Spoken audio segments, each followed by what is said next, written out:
बिस्मिल्लाहिर्रहमानिर्रहीम। अस्सलाम वालेकुम जी, मैं वसीम मलिक हूँ, मेरे साथ रिजवान गिलज़ई हैं। आज तारीख 3 जून दिन बुध का है। आप हमारे डिजिटल प्लेटफॉर्म्स पर तशरीफ़ लाए हैं, बहुत शुक्रिया आपका।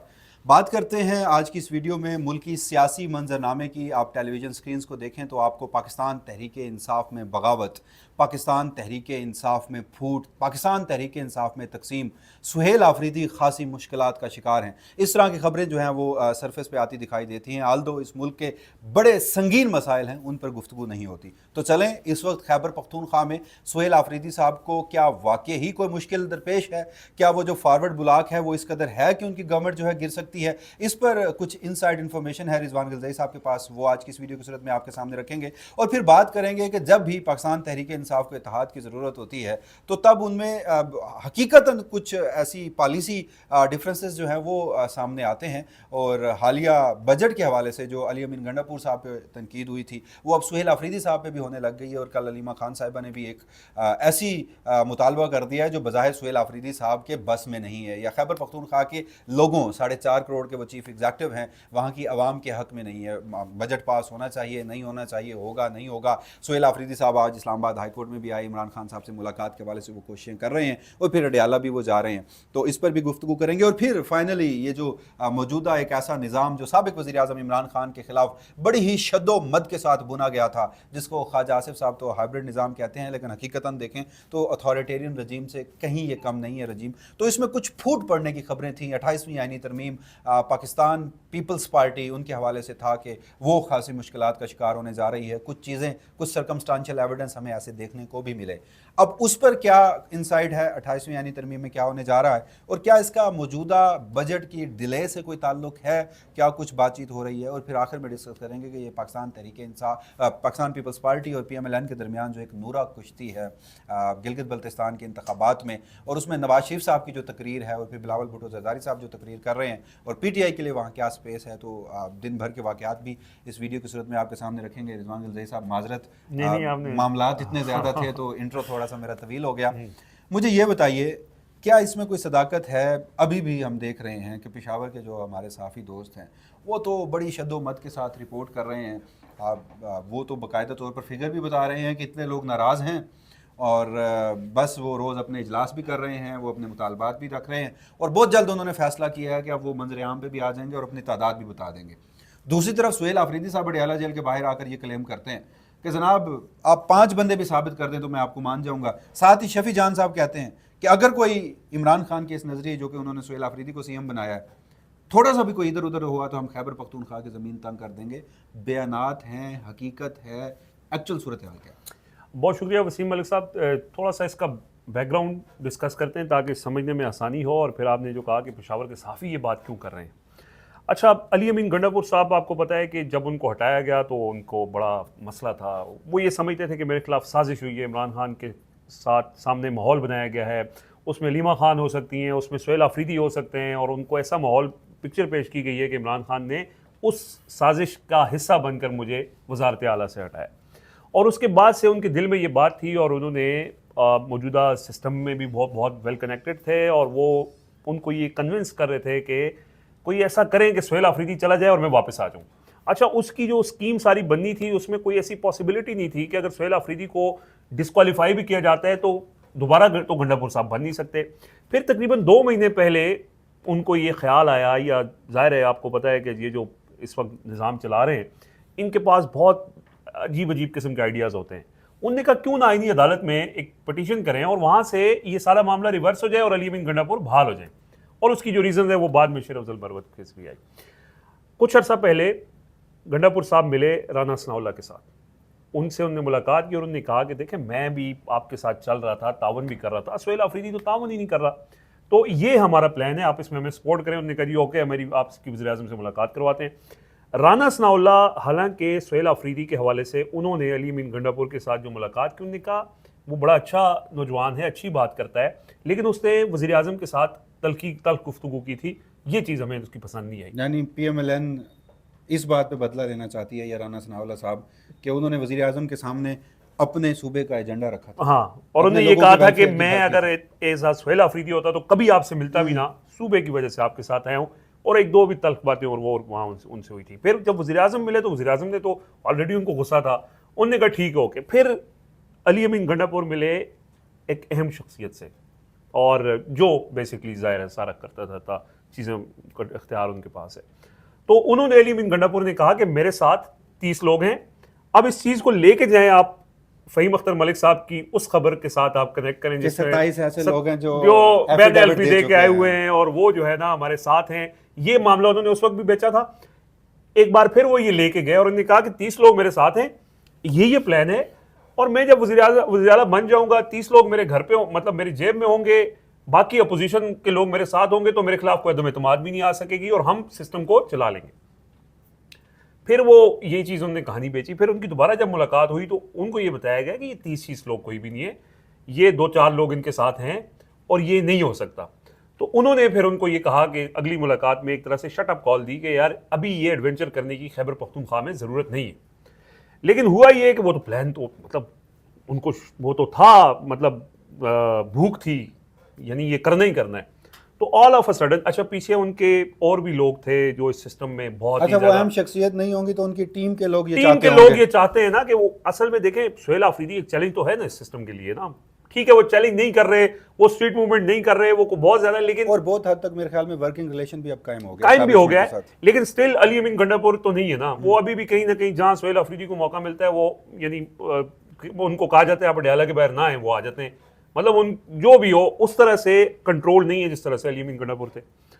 अच्छा हुआ ये कि वो जो नीचे वाले थे उन्होंने गंडापुर ने कहा कि हम ये पटिशन कर देते हैं, और शेर अफजल मरवत उस दिन पेशावर में थे, उनके जरिए सुप्रीम आईनी अदालत में पटिशन हो जाती है कि चूंकि इमरान खान सजा याफ्ता हैं, तो चूंकि सजा याफ्ता शख्स किसी के हुक्म पे कोई फैसला नहीं हो सकता, चूंकि उन्होंने सजा याफ्ता शख्स के हुक्म पे अली अमीन गंडापुर ने इस्तीफा दिया था, चूंकि सजा याफ्ता शख्स ने सुहेल आफरीदी को नॉमिनेट किया था, तो इस सारे प्रोसेस को आप गैर कानूनी करार दें और अली अमीन गंडापुर को बहाल करें। अब यहीं रुक जाएं।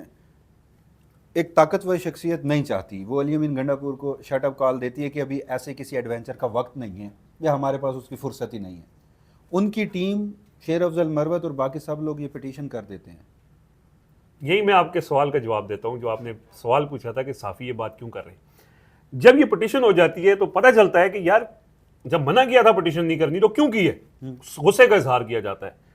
तो फिर यहां पे आती है टीम, और वो टीम ये खबरें चलवाती है कि अली अमीन गंडापुर को 30 लोगों की हिमायत हासिल है। फिर वो साफ़ी, अच्छा पेशावर के जो क्रेडिबल साफ़ी हैं, सीनियर साफ़ी हैं, जो 30 साल से वहाँ की सियासत को भी कवर कर रहे हैं, उसके अंदर महमूद जान बाबर साहब हैं, अली अकबर साहब हैं, फरजाना अली साहिबा हैं, यानी सीजन किस्म के जर्नलिस्ट हैं, ये खबर नहीं दे रहे।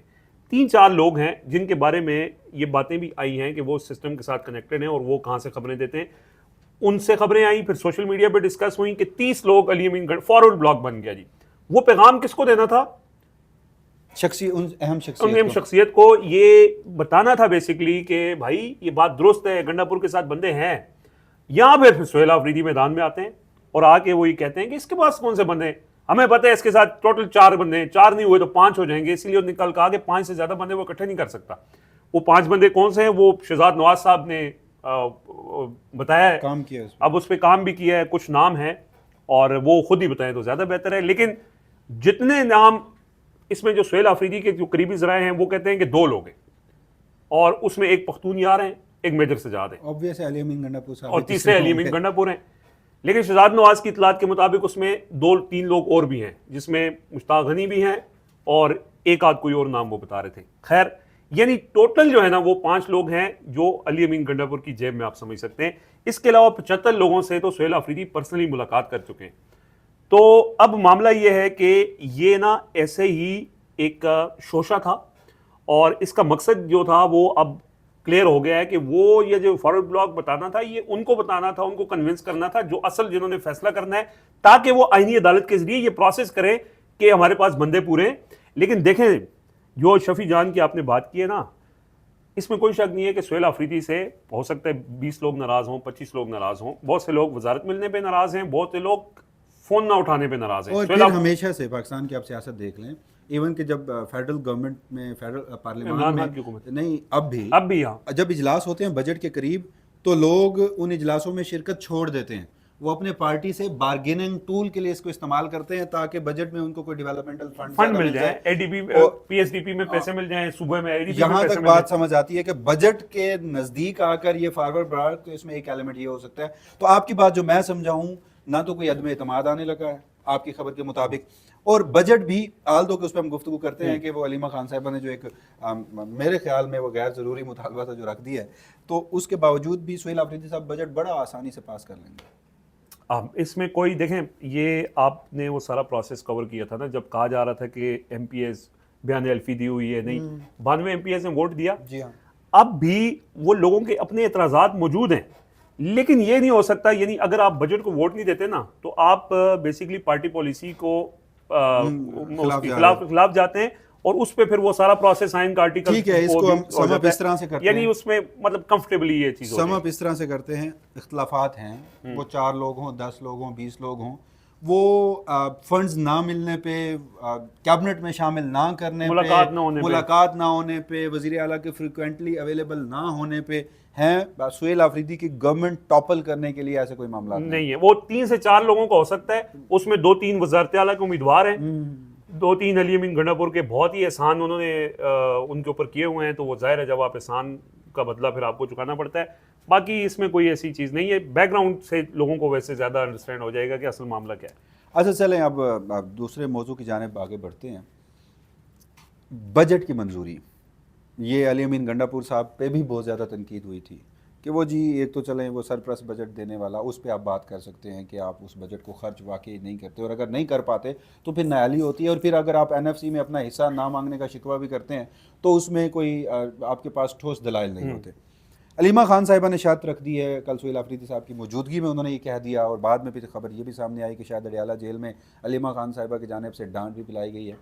इस सारे मामले पे वैसे मैंने खुद से अपनी एक एडिटोरियल पॉलिसी बनाई हुई थी कि इस वक्त मसाइल इतने हैं पाकिस्तान के, शख्सी आज़ादियों से लेकर, गवर्नेंस से लेकर, मईशत से लेकर, अदालत से लेकर, कि पीटीआई के इंटरनल डिफरेंसेस पे जब आप बात कर रहे होते हैं तो आप चाहते हैं ना चाहते सर्व कर रहे होते हैं, तो बजाय इसके कि उन पिटी इश्यूज़ में घुसने के, एक जमात जो ज़ेर अताब है और उसमें अगर इख्तलाफात नहीं होंगे तो फिर कहाँ इख्तलाफात होंगे, ओपिनियन, और सबसे बड़ी जमात है। हाँ, सबसे बड़ी जमात है।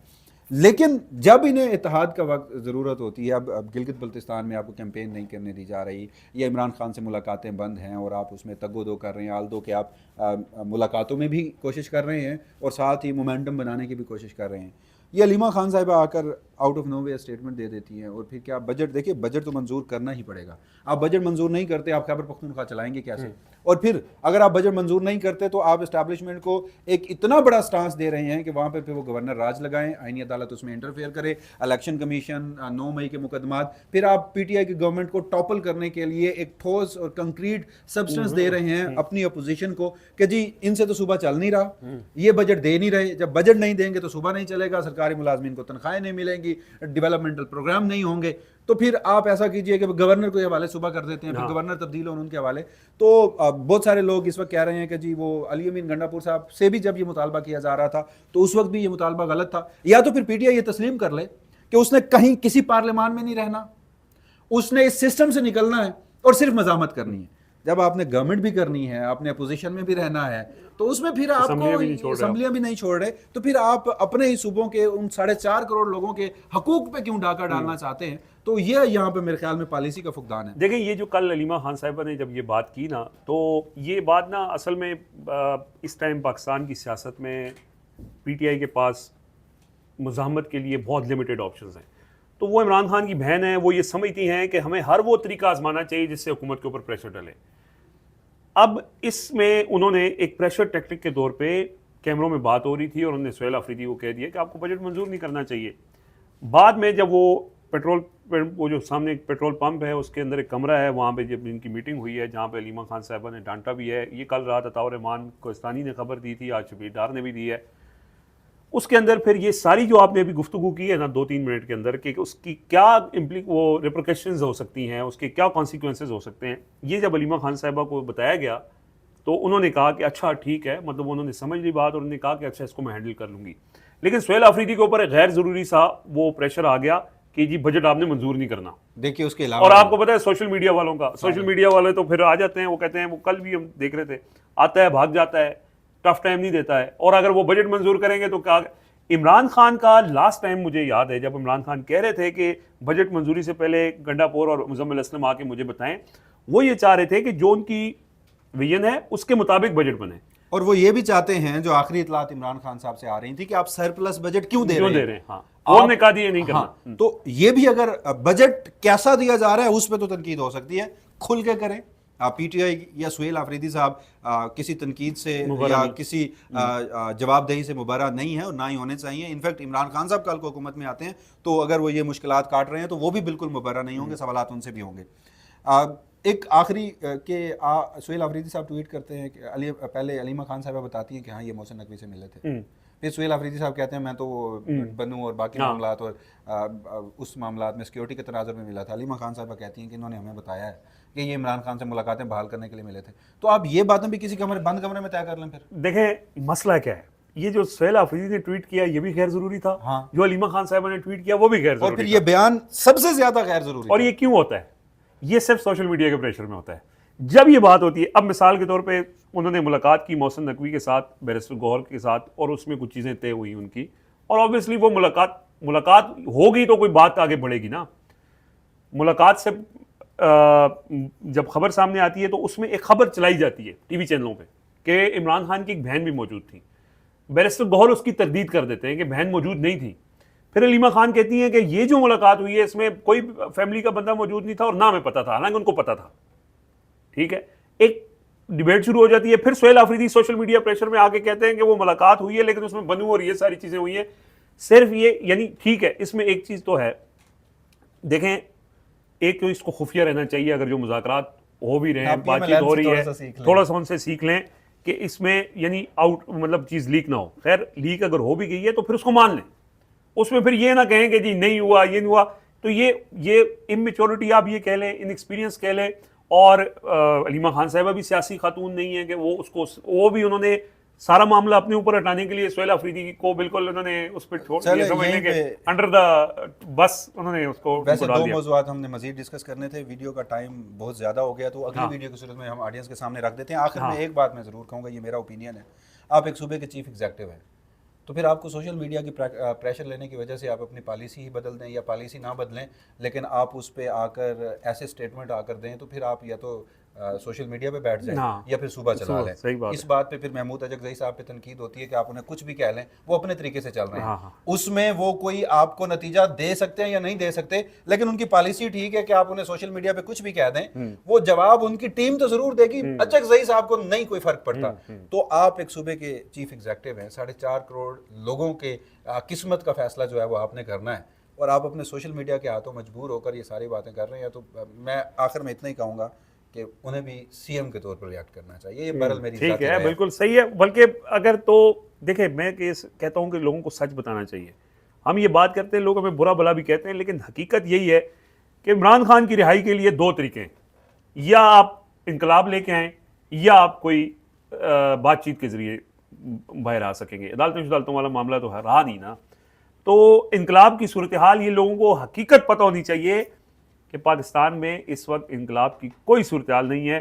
जब आपके 500 लोग निकलते हैं और हमारे कुछ दोस्त, सहाफ़ी दोस्त, कोई यूट्यूबर कहते हैं कि इनकलाब आ गया है, तो बाहर बैठे लोगों को लगता है कि वाकई इनकलाब आ गया। और इस इनकलाब के अंदर सबसे बड़ी रुकावट बैरिस्टर गौहर है, सबसे बड़ी रुकावट अली गंडापुर है, सबसे बड़ी रुकावट सुहेल आफरीदी। इसी नोट पे कि फिर ये भी तय कर लिया जाए कि इनकलाब लाना है, मज़ामत करनी है, या फिर बातचीत करनी है। अभी पीटीआई की जो बाहर दस्तयाब की आदत है वो मेरे ख्याल में इन दोनों के दरमियान कहीं स्टक होकर रह गई है, और जिस वजह से ये सारी सूरत। और इख्तियार महमूद अजगज़ई के पास है, अलीमा खान के पास है, या सुहेल आफरीदी के पास है। ये, और या तो ये किसी कमरे में बैठ जाएं और तय कर लें। तो निज़ाम कन्फ्यूजन क्रिएट करना चाहता था, वो इसमें कामयाब हो गया। और पीटीआई को जो मैच्योरिटी दिखानी चाहिए थी, अब पीटीआई के अंदर जो मेन स्टेक होल्डर्स हैं वो बदकिस्मती से वो।